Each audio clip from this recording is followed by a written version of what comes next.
IIT Delhi के कार्यक्रम पर असदुद्दीन ओवैसी ने उठाए सवाल, कहा संविधान की भावना के खिलाफ है छात्रों से सिर झुकाकर खड़ा रहने और वैदिक मंत्रोच्चार का आयोजन।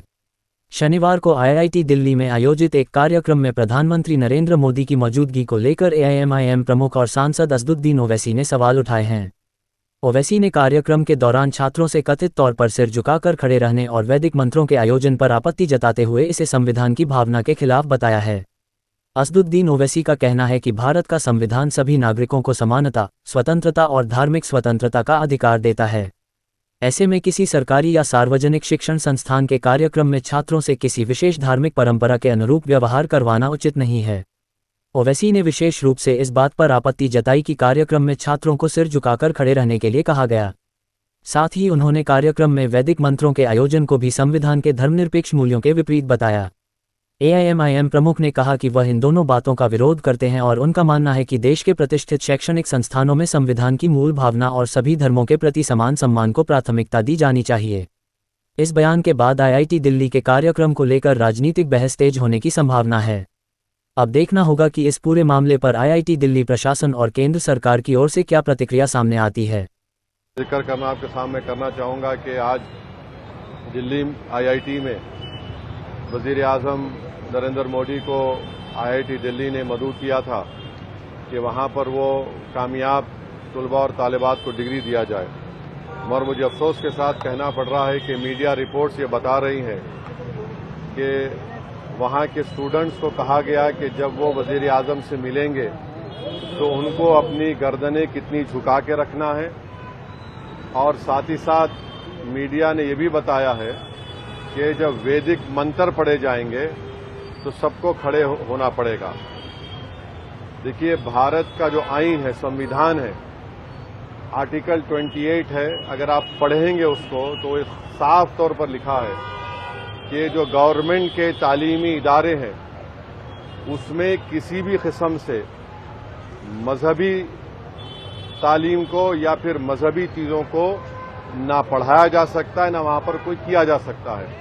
तो एक तो वो ये उसकी खिलाफ वर्जी हुई। दूसरी ये है कि भारत के आइन संविधान में आर्टिकल 51A और H पढ़िए, जो ये कहता है कि हम तमाम को इस बात की तरगीब देता है कि हम साइंटिफिक टेम्पर पैदा करें, यानी एक साइंस के मिजाज पैदा करें।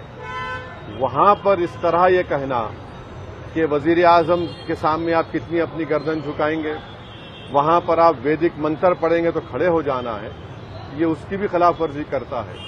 मैं भारत के इन तमाम स्टूडेंट्स को, तलबा और तालिबात को ये बात याद दिलाता हूँ कि नेशनल इंटरेस्ट ये भी है, कौमी मफाद ये भी है कि जब कभी भी कोई हुकूमत गलत इक़दाम करती है तो उसके खिलाफ खड़े भी रहना चाहिए।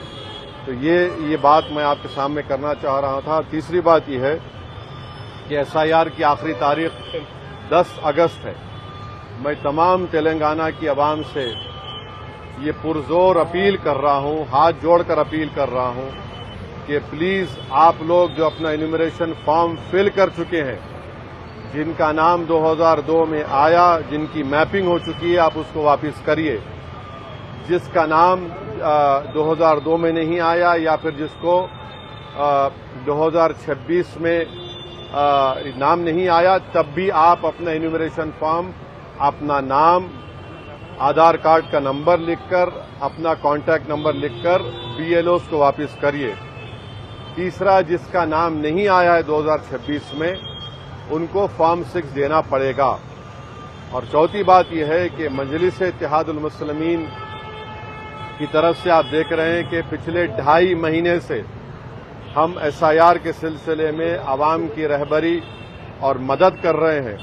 तो मेरी आपसे गुजारिश ये है कि आप लोग फॉर्म आप जो फिल कर चुके हैं उसको फौरन BLO को वापस करिए। जिसका नाम नहीं आया मगर जिसको इन्यूमरेशन फॉर्म मिला है 2002 में नाम नहीं है, तब भी आपको अपना फॉर्म वापस देना पड़ेगा। तभी जाकर जब ड्राफ्ट लिस्ट जारी होगी तेलंगाना में, उसमें आपका नाम शामिल किया जाएगा। मैं फिर से कह रहा हूं कि जब नाम शामिल हो जाएगा तो जिन हजरात को नोटिस मिलेगी, आप जानते हैं कि मजलिस-ए-इत्तेहादुल मुस्लिमीन की जानिब से हमने करीब 200 से ज्यादा वकलाओं की एक टीम बनी है, جو ہمارے واٹس ایپ گروپ میں شامل ہوئے ہیں میں ان کا شکریہ ادا کرتا ہوں. وہ تمام باعزت اور سینئر وکلاء بھی اس میں شامل ہیں.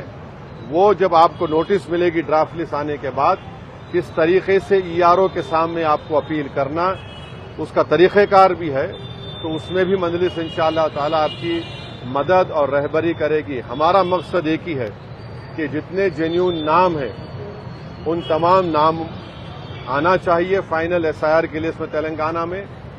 سوال صرف ووٹ ڈالنے کے حق سے محروم نہیں ہو جائیں گے, بلکہ ہماری شہریت پر سوال اٹھے گا. کل آپ کا پاسپورٹ بننے میں دشواری ہو سکتی ہے, کل آپ کو جائیداد بیچنے میں خریدنے میں دشواری ہو سکتی ہے. تو اس لیے بہت ضروری ہے کہ آپ تمام سے میری درباندانہ اپیل ہے کہ اپنا انیومریشن فارم واپس دیجیے بی ایل اوز کو, اور جس کا فارم ملا ہے مگر میپنگ نہیں ہوئی تب بھی آپ کو واپس دینا ہے. یہ میری آپ تمام سے اپیل بھی ہے, گزارش بھی ہے. زیادہ سے زیادہ تعداد میں جس کے فارم ملے ہیں وہ تمام 100% enumeration form B L Os کو واپس کریے. بہت بہت شکریہ.